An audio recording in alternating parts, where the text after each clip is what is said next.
Hey, what's going on, everybody? DJ here, or Rock, or Uncle Handsome, as they call me. Right now on newsstands is my face on the cover of Muscle & Fitness. It's the greatest cover I have ever done by far, man of the century. My personal history with Muscle & Fitness goes way back. My dad was a professional wrestler. He would always go to these hardcore gyms, him and his fellow pro wrestlers, Tony Atlas, Ivan Putski, Paul Orndorff, Hulk Hogan. I would just hang out and I would read his bodybuilding magazines. I had two references in terms of my training. My dad, and the other reference, Muscle & Fitness. The magazine itself, it's often referred to as the fitness Bible. The very first time the magazine came to me and asked me to be on the cover, it was an easy yes. Actually, I didn't say yes. I was like, fuck yes, is what I said. At that time, I had just broken into the world of Hollywood. It was an honor for me to do it.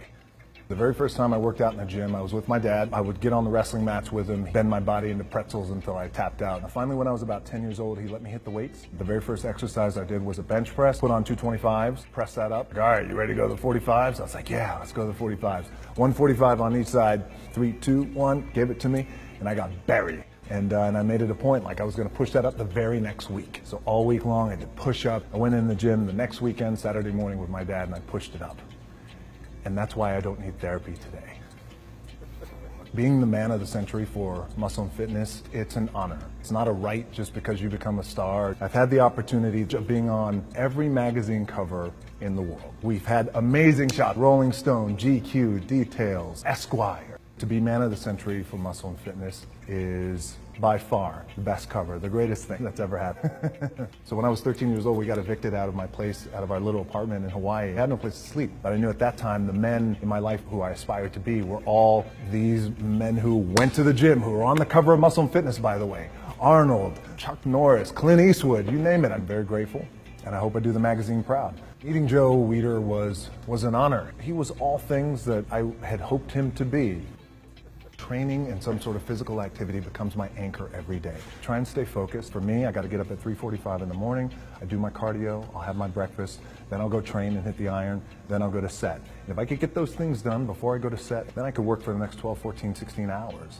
Fun part is the strategy behind it. Training for a role like Ballers is different than training for a role like Baywatch, Fast and Furious. For a role like San Andreas, they're all different, because if you do anything, you never want to do anything half-assed, especially when it comes to your training. Get in, be intense, execute on it, and then get out. For a lot of guys out there, and I was certainly one of those guys, in my 20s, I thought I had all the answers, didn't know shit. By the way, in my 30s, I'm still trying to find myself, as a lot of guys are out there. Hopefully when you hit your 40s, you're hitting a nice stride. Every day today, I'm just more appreciative of the moments. Been through relationships, been through a divorce, have a beautiful daughter, one on the way, very, very lucky man. If I'm gonna do it, I need to do this job right. I need to stay focused on it, and I need to give the best effort I possibly can. And not only that, but just between us, I was like, I'm gonna be the baddest motherfucker walking at 43, 44, 45, 46, 47. Social media for me it's become the most valuable asset I have.